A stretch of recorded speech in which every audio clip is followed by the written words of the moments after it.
칠대조 지일이 환인천재께서 서자보 환웅, 거바람 환웅 천왕에게 군이 수고스럽지만 무리를 이끌고 가서 나라를 세워라. 그래서 분국을 지시하면서 7대 지일이 환인천재께서 거바람 환웅 천왕에게 조서를 내립니다. 그 조서가 첫 번째 거기 가걸랑 개천을 해라.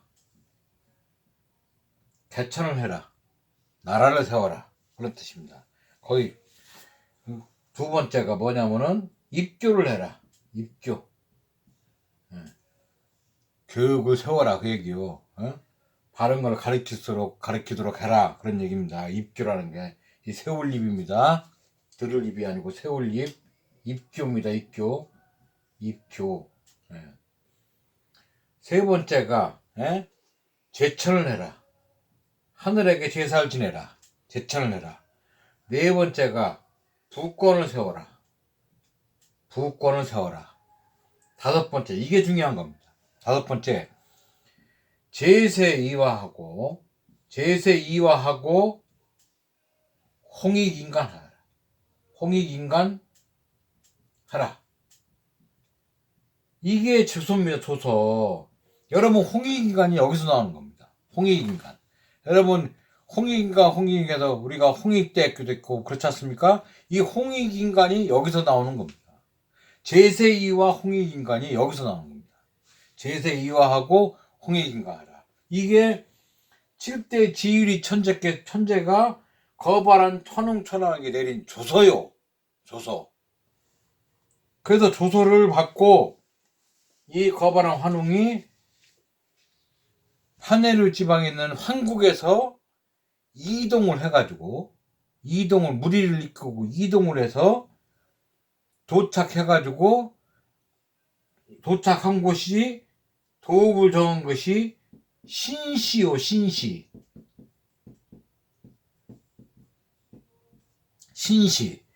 이게 쉽게 해서 본부 신시라는 이 본부를 세워서 여기서부터 다 이제 재단도 만들고 다 준비를 하는 거예요.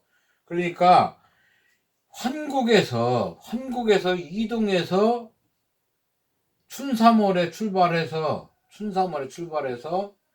10월 상달이면은 음력으로 10월 상달이니까 11월에 제천을 하는 게 제사를 지냈으니 약 6개월에서 7개월 걸린 거 아니오. 이동해가지고. 이 이동 기간을 따지면은 지금 장소가 신시가 어디냐. 이게 참 불분명하고 다양한 의견이 있으나 저는 여러 책을 보고 여러 것도 봤지만 장안이 가장 유력한 거리다. 장안. 어떤 분은 몽고라고 그러는데 그 몽고는 그 타클라마칸 사막도 거기 건너야 되고 내가 보기엔 그 산도 큰 게 있어서 쉽지 않고 이 통로로 해서 분지로 내려오는 거는 장안 쪽이다. 장안에다가 한 것이 유력한 저희 생각이고 이 신시를 백두산에 뒀다고 하는 분도 계신데 사실은 파네루에서 백두산까지는 거리가 너무 멀어. 6, 7개월 걸어가지고 애들 업고 이동해서 부인까지 여자분들까지 데리고 이동한다는 게 백두산까지는 거리상 6, 7개월에 돌파할 수가 없어요. 장안이 거의 맞는 얘기로 이해가 되고 요게 하나가 2차 대전 때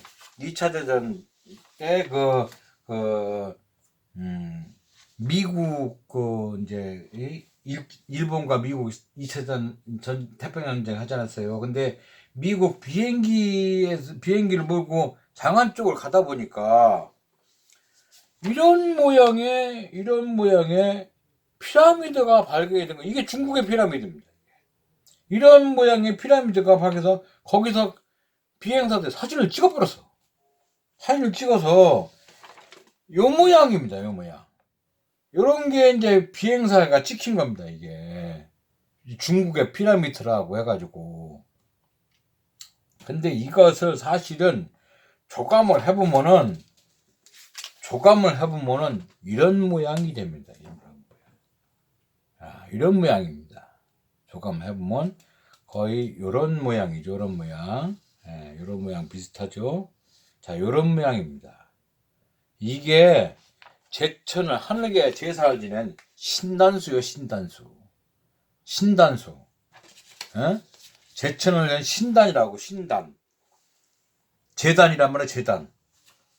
중국이 이거를 개발을 안 해. 아니, 발굴을 안 해. 왜? 발굴하면은 다 조선 것이 나오니까. 그래서 거기다 그냥 나무 디립다 이렇게 심어놓고선 그냥 놔둔 겁니다. 나무 이렇게 디립다 심어놓고. 그래서 중국이 아직 이런 걸 발굴을 안 했다는 말씀을 드리고, 신씨라는 도주를 세워서 거바란 환웅천왕께서 재단을 해서 제천을 행사를 하고, 나라 이름을 뭐라겠냐? 나라 이름이 박달입니다. 박달국. 박달인데, 여러분, 이 박달이 한문으로 쓰니까 배달이 된 거예요. 배달. 예? 한문으로 이렇게 배달 이렇게 쓰지 않소. 이렇게 배달 이렇게 쓰지 않소. 요새 뭐 배달의 민족, 배민이 하도 속속해서 그렇지만, 이 박달이, 이 박달은 밝은 땅이라는 뜻이에요. 다른 음달, 양달 하듯이 그런 뜻이군요. 밝은 곳, 밝은 땅, 이런 뜻이거든. 박달국이요. 그것이 한문으로 배달국이 된 거예요. 여러분, 요거 한 가지 더 말씀드리고, 안팎엔 환인천자하고 거바란 환웅천자 한 분이 더 계시죠. 삼성에 단군 왕검 황제. 그래서 여러분, 이 삼성 아니요. 예? 안팎엔 환인, 거바란 환웅, 단군 왕검 황제까지 세 분이 삼성이란 말이에요. 삼성. 조상님 조자 붙여서 삼성조. 이러다소. 이 삼성이요. 거바란 환웅이 배다국을 세운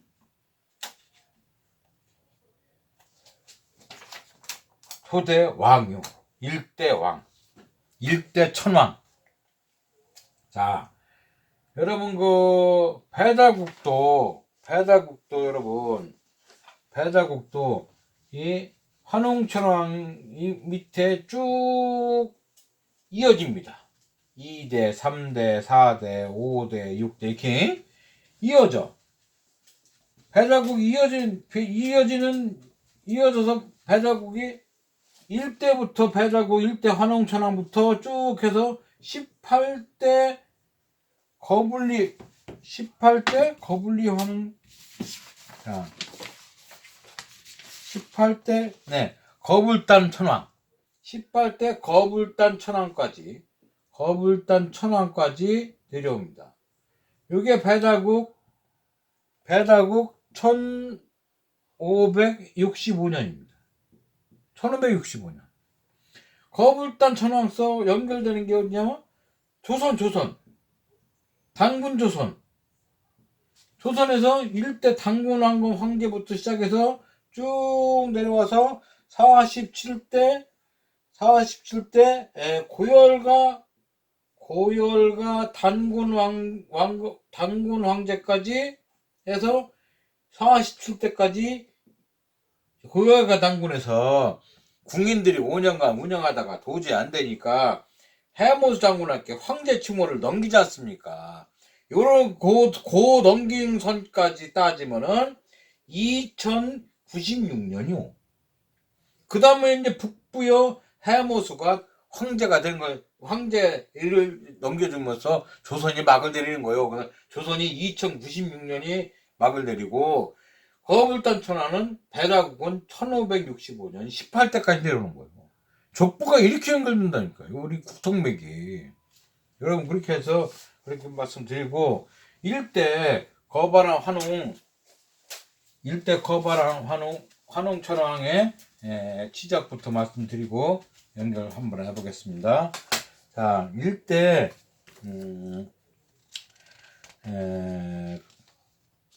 우리 저 환웅천왕, 일대 환웅천왕이 여러분 그 환웅천왕이 여러분 대웅 큰 대자 수커둥자. 그래서 여러분 대웅전이 있는 거예요. 대웅전이 이렇게 있는 거라고. 대웅전이 여러분 시타르타가 참 해탈해가지고 석가모니가 됐어. 석대원 부처님이 있었단 말이요. 근데 석가모니가 시타르타가 대웅이요? 대웅은 부처라고 시타르타가 대웅이라 하는 건 찾아볼 수가 없는 거예요. 대웅은 어디요? 대웅은 환웅천왕이 대웅이요.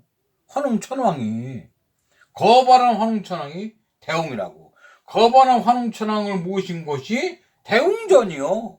그 절 제일 가운데가 대웅전 아니요. 그게 내가 말씀드리잖아. 대웅전이 있는 절에 어디건 대웅전이 있는 곳은 고조선의 영역이라고 여러분께 내가 말씀드렸잖아요. 대웅은 우리 환웅천왕이 대웅이요. 석가모니 부처님이 대웅이 될 수가 없어. 인도의 시타르타가 어떻게 대웅이요. 말도 안 되지. 그죠? 예. 이렇게 말씀을 드리고, 이 대웅 환웅천왕이 이제 나라를 세워가지고, 자, 3부를 세웁니다. 3부. 우리가 이제 3부가 입법, 사법, 행정, 이렇게 3부가 지금 있지 않습니까? 여기도 그때는 세웠어. 근데 3부는 그때는 지금 입법, 사법, 행정이지만 그때는 풍백, 바람풍자, 풍백. 그 다음에 우사, 비우자, 우사. 그 다음에 운사, 구름문자, 운사. 이렇게 해서 입법, 사법, 행정을 이렇게 세웠단 말이에요. 3부를. 그 다음에 3부 5사. 예? 5사를 또 3부 밑에 둔 거요. 5사가 뭐냐? 주곡. 그 다음에 주명. 응? 주형. 형투라는 주형. 그 다음에 주병. 병자치는 주병. 그 다음에 주선악. 이렇게 다사들 뒀어. 다사들 둬서 주곡은 곡식다를 놓으니까 농림부 장관. 농림부. 주명은 내무부 장관. 주형은 법무부 장관. 그죠? 법무. 주병은 병을 다루니까 보건부 장관. 보건복지부 장관. 그렇게 되겠죠? 주선악은 이 선악을 가리키니까 교육부 장관. 이렇게 5사를 뒀단 말이에요. 둬서 이 농림부 장관, 주곡의 장관이 고시래. 여러분 제사를 명절 때 지나고선 뭐 옆으로 이렇게 뿌리면서 고시래 하잖아요. 이게 고시래학이라니까. 이게 농림부 장관이었대요. 환웅천왕 밑에 농림부 장관 고시래라고. 이 고시래가 인디언도 있어요. 인디언도 고시래가 있다니까. 이라고 이렇게 하고, 또 환웅천왕께서 신지혁덕을 시작해서 신지혁덕한테 지시하여 문자를 만들겠습니다. 그것이 여러분 녹도문이요. 녹도문 한문을 쓰면 이렇게 사슴녹자에다가 그림도자요. 녹도문. 그 옛날 각고문자라고 하잖아요. 각고문자. 각고문 다 그림이요. 예? 무술자도 한문을 이렇게 쓰지만 옛날에는 이렇게 시냇물 흐르는 것처럼 이렇게 썼잖아요. 무술자도. 여러분, 한 가지, 한글학자 한갑수 씨가 대만으로 갔다가 한글학자 한갑수 씨가 대만의 학자한테 당신네들이 한문을 만들어서 이렇게 어렵게 한문을 쓰고 있다. 그러니까 대만 학자가 그게 무슨 소리요? 한문은 당신네 조상이 만들었어 하면서 설명을 쫙 하는데 한문가 수씨가 답변을 못했다는 유명한 일화가 있습니다. 이 녹두문이 한문의 시조입니다. 시조라고. 옛날 중국 문서를 찾아볼 때, 중국 문서를 찾을 때, 그거 해석을 우리말지로 해석을 하면 해석이 굉장히 쉬워집니다. 근데 중국말로 해석하면 해석이 무지무지하게 어렵습니다. 우리는 1, 2, 3이잖아요. 중국에는 리, 얼, 쌈이 들어가잖아요. 그 중국어로 그걸 해석하면 해석이 잘 안 됩니다. 근데 한글로 해석을 하면은 옛날 한문을 한글로 해석하면은 해석이 잘 됩니다. 이걸 싫어합니다, 이거. 네.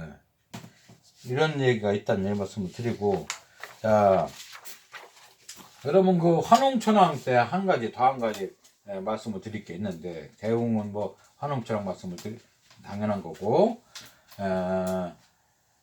여러분 그 환웅천왕의 그 웅족과 호족 얘기가 환단곡에 나옵니다. 웅족과 호족. 웅족과 호족 나는데, 우리는 단군신화 하면은 환웅이 웅족과 호족이 찾아와가지고 웅족과 호족이 아니고 곰과 호랑이가 찾아와서 사람 되게 해달라 그러니까 마늘과 쑥을 먹여서 일주일 먹으니까 훌러덩 저기는 호랑이는 도망가고 곰은 끝까지 참아가지고 인간을 태어났는데 여자로 태어난다. 아주 생판 거짓말, 그런 거짓말 없는겨. 여러분 맹호부대가 여기 마크에다가 호랑이 마크를 달았다고 호랑이입니까? 맹호부대가 호랑이냐고. 호랑이처럼 강력한 전투력을 가진 부대다 해서 맹호부대 아니오. 그러면 웅족이 고음을 토템으로 한 부족이 웅족이고, 호족은 호랑이를 토템으로 한 부족이 호족이지. 어떻게 웅족과 호족이 얘기했는데 곰과 호랑이가 사람을 찾아옵니까? 그거 신화라니까. 그거는 거짓말이라니까. 그 웅족과 호족이 사실은 우리가 참 덜 떨어진 우리도 옛날에 어렵게 살 때는 미국 사람이나 그런 데로 찾아가서 참 미국인처럼 잘 살고 싶고 그렇지 않소. 똑같은 거요. 웅족과 호족이 볼 때는 이 박달민족들이 대단하게 하여튼 문화 수준이 높고 잘 살고 그러거든. 자기도 거기는 같은 민족 되게 해주시오. 그러면 하고 싶소. 그러니까 그러려면은 이렇게 해서 공부를 하고 수련을 거쳐야 그래도 이렇게 문화를 같이 공유할 수 있는 민족이 된다. 그 얘기요. 족속이 된다. 그 얘기요. 그래서 기삼칠일이 나온 거예요. 기삼칠일. 이게 해석이 여러 가지도 많은데 저도 여러 가지 봤다가 가장 합당한 게 나온 게 있었는데 적어놓은 거 있어.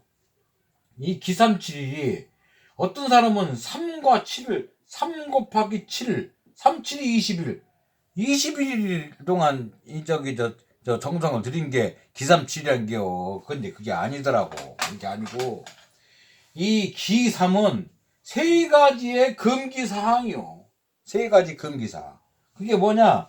첫 번째, 세 가지 금기사항. 첫 번째, 비린 생선을 먹지 마라. 비린 생선을 먹지 말아라. 고기를 먹지 말아라. 육식하지 마라. 이게 비린 생선, 환자들한테 비린 생선 먹지 말라 하지 않소. 이 비린 생선 먹지 말라는 거요. 이 수련 동안은. 두 번째, 남녀간에 섹스를 하지 말라는 거요. 남녀간에 섹스. 몸 상한다고. 그렇잖아. 수련하는 사람이 마음을 깨끗하게 정화하고 수련을 해야지 음탕 짓이나 하고 그러면 수련이 제대로 되겠소? 세 번째가 뭐냐면은 살생하지 말고 사람 죽이지 말고 모든 거 살생하지 말고 싸움하지 말고 그런 거 하지 말아라. 그 얘기요. 살생하지 말고 싸움하지 마라. 이 세 가지가 금기사항이요. 기삼이라는 게 이 세 가지 금기사항이요. 비린내색 먹지 말고, 섹스하지 말고, 응? 남녀간에 또 살생하고 싸우지 말고, 이 기도나 이런 저기 수련에만 정진해라. 그 다음에 7일은 이게 월화수목금토 아니요. 월, 화, 수, 목, 금, 토. 그래도 월신, 화신, 수신, 목신, 금신, 토신 이렇게 월, 화, 수, 목 일이 태양의 앞에 가야지만 이 월, 화, 수, 목이 7일 아니요. 이게 하나님한테 월신, 일신 이렇게 화신, 목신한테 다 기도를 드리라는 거예요. 이게 7일이요. 이거를 100일간 하라는 거. 100일간 이게 100일이 뭐냐면 여러분 100일 금식기도 하잖아요. 또 100일 정성 들이잖아. 이 똑같은 거예요. 이렇게 해야 웅족이나 호족이 이 박달민족처럼 같은 동등한 대우를 받을 수 있는 문화민족으로 발달된다. 그 얘기요. 그래서 같은 대접을 할 수 있다. 그 얘기요. 이게 기삼칠일인 거요. 근데 지금 기삼칠을 무슨 3 곱하기 7 옛날에 그런 게 어디 있었어요? 말도 안 되는. 이게 정성을 들여서 이렇게 해라. 근데 여러분 이 배다국 중후반부터나 중국의 하상주 나라 중국의 나라들 그다음에 뭐 거반 중국의 옛날 나라들 삼국지 그때도 마찬가지 춘추전국 시대나 마찬가지고 전부 다 왕비는 거의 왕국은 거의 웅시국에서 구했습니다. 웅시국 이 고뭉자 웅시국에서 거의 왕비는 웅시국에서 찾았습니다. 각 왕들이 그만큼 웅시국들이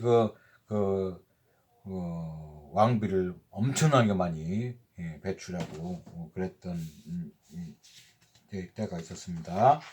자, 1대 환웅천왕 그렇고 2대가 이제 거불리 환웅천왕 3대가 우야고 환웅천왕 4대가 모사라 환웅천왕. 이 모사라 환웅천왕은 매구여국에서 나왔습니다. 매구여. 여러분 말씀드렸지만 이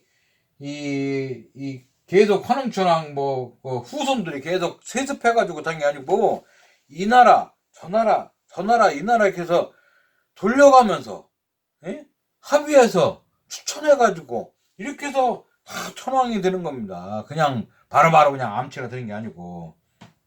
자, 5대는 태우의 환웅천왕입니다. 요 태우의 천왕에서 12번째 아들이 태우복희요.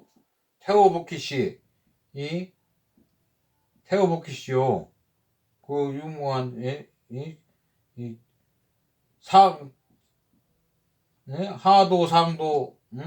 하도상도를 저기 했다는 태우복희씨 아니오. 그 유명한 중국의 자기들 뭐 조상이라고 어쩌고 하는데 이게 다 태우의 12번째 아들이요.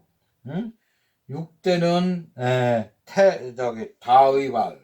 다의발 환웅천왕. 7대가 거련 환웅천왕. 8대가 안부련 환웅천왕. 안부련 환웅천왕에서 고씨 반계 손에서 신농씨가 태어난 거예요. 신농씨가 이 농사의 원조라고 하는 신농씨 아니요. 그 다음에 9대가 양운 환웅천왕. 양운 환웅천왕이고 쭉 내려가서 여러분 쭉 내려가서 14대가 여러분 14대가 누구냐면은 자오지천왕이요. 자오지천왕. 여러분 이게 자오지천왕이 여러분 이게 2002년 태극기하고 같이 흔들던 시우천왕입니다. 14대 자오지천왕이 치우천왕입니다. 치우천왕. 이 치우천왕은 무인의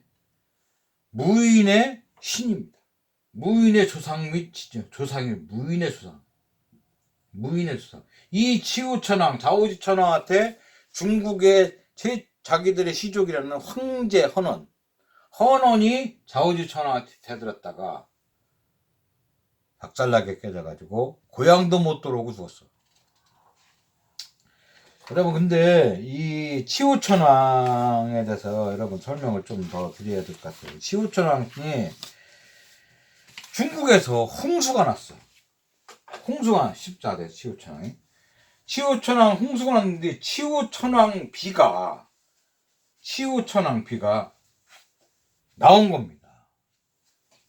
예? 중국 홍수가 나서 치우천왕 비가 나왔어요. 그리고 요게 나온 거죠.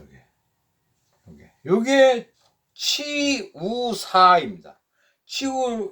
치우묘를 관리하는 치우사.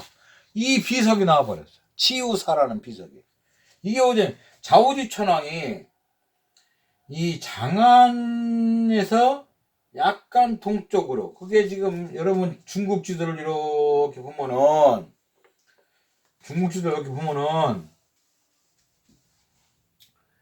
황하가 이렇게 흐르다가 오이로 가다가 맥혀서 쭉 내려가서 이렇게 올라갑니다. 황하가 요 부분으로 옮긴 겁니다. 이게 여러분 제가 얘기했던 청구라는 거예요.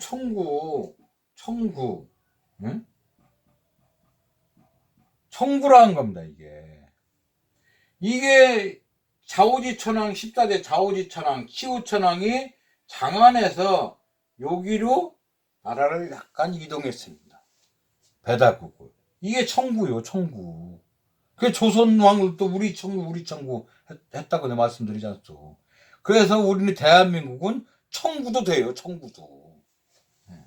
그래서 자오지천왕 이 비석이 나와서 이 치우비석하고 치우사라는 비석이 두 개가 나왔기 때문에 우리나라 사람들이 여기다가 능을 조성하면은 한국인이 많이 올 것이다. 자기네 조상이니까. 그래서 중국 사람들이 치우능을 이렇게 조성해 놓은 겁니다. 실제 있습니다. 근데 요거를 중국 역사학자들이 인정한 치우묘가 산동성, 요령시, 양곡현, 시보리 원진, 혁가촌 동족, 황고총이 치우묘예요.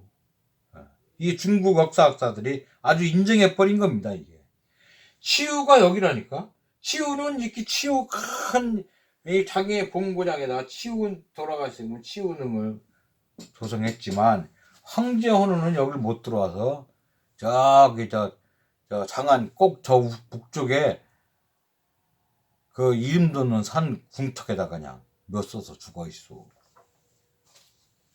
근데 그 거꾸로 써놨지 중국 애들이. 거꾸로 써놨지. 자, 하여튼 치우묘가 발견됐다는 사실을 말씀드리고, 15대는 치액특 천왕, 16대 축다리 천왕. 요거 잠깐 말씀드려요. 축다리 천왕 때 제사의 정의를 내립니다. 제사의 정의. 그래서 여러분께 그 제사의 정의를 잠깐 설명드리겠습니다. 우리가 지금은 제사 지내는 게 시적부적해졌지만 이 제사라는 게 이 축다리 16대 축다리 천왕 때 벌써 제사의 정의가 서진 겁니다. 제사의 의미, 제사의 뜻은 선조가 살았을 때, 부모가 살았을 때 모습을 생각하며 살아 계실 때처럼 항상 정성을 드리는 마음으로 신주를 세우고 제사상을 진설하여 제물을 올리는 것은 곧 부모님을 친히 뵙는 것과 같은 예의를 표현하고자 하는 의식이다. 동시에 지나간 옛일을 되새겨 조상에 보답하려는 것은 지금의 삶이 이어져 계속 거듭되기를 바라는 자녀와 후손에 대한 가르침이다. 뭐가? 제사가. 이런 제사의 의미가 죽다리 천왕 때 확립이 된 거요. 죽다리 천왕 때.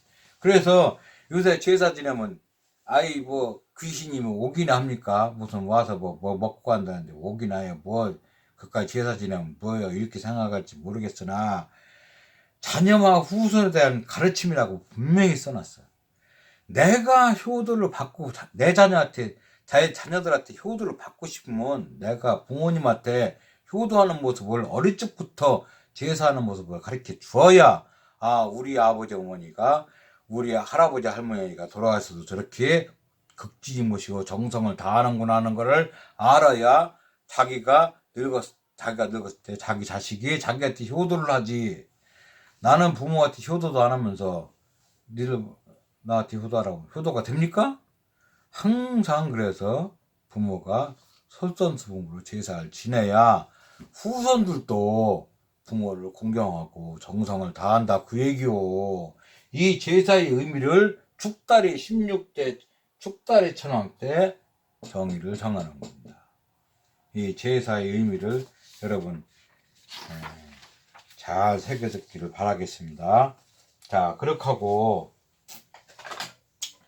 16대 그럼 죽다리 천왕 때 그랬고 17대 혁다세 천왕 때는 10월 17대 혁다세 천왕 때는 10월 제천 행사가 아주 그냥 풍습이 됐습니다. 제천 행사. 그래서 이 10월 음력 10월입니다. 여기는 항상이에요. 음력 10월 제천 행사가 풍습화가 돼가지고 이것이 계속 발전돼서 부여의 영고, 그죠? 부여의 영고나 그 다음에 고구려의 동명, 그 다음에 동해의 무천, 이런 제천 행사로 발전이 됐죠. 여기 혁다세 천왕 때부터는 10월 제천 행사가 아주 풍습화됐습니다. 그 다음에 마지막 18대 거불단 마지막 18대 거불단 천왕입니다. 분명히 천왕. 이 거불단 천왕 때